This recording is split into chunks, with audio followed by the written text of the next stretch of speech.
1987 was the year that I went to see U2. You know, classic when they were good U2.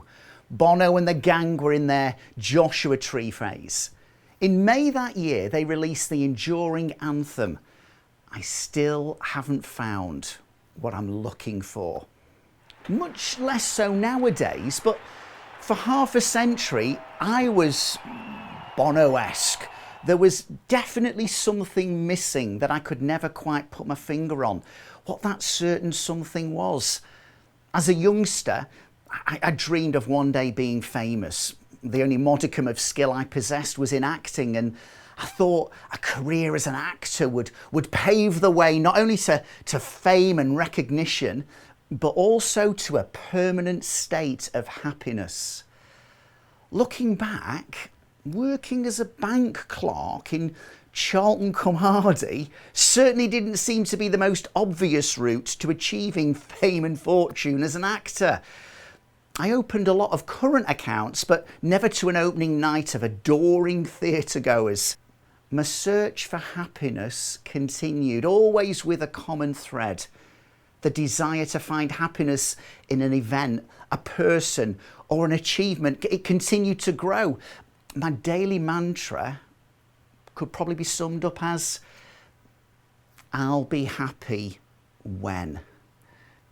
The nagging discontent I felt was undoubtedly fueled by the Hollywood films that I saw as a child, and I lived constantly pursuing the pot of gold at the end of the rainbow. I genuinely believe that when I found my gold, my problems would just disappear, and I would finally feel satisfied that my life had meaning and purpose. However, after years of soul searching, I've come to the stark realization that it wasn't fame I was after. It wasn't money. It wasn't even happiness. What I longed for deep in my innermost being was to feel loved,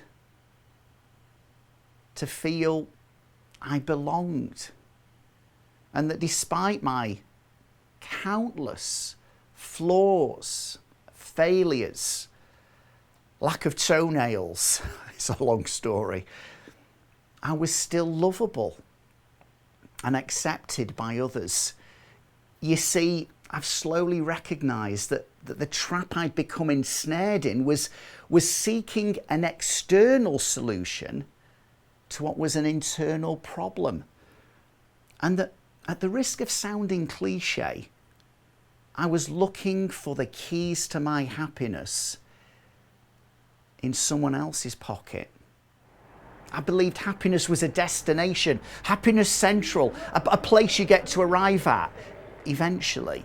It would be worth the sacrifice, the struggle, the stress, because, you know, once I was there, I'd step onto the platform at Happiness Central and I'd be able to send Bono a text. Mate, you know what you've been looking for? I've only gone and found it. So come on,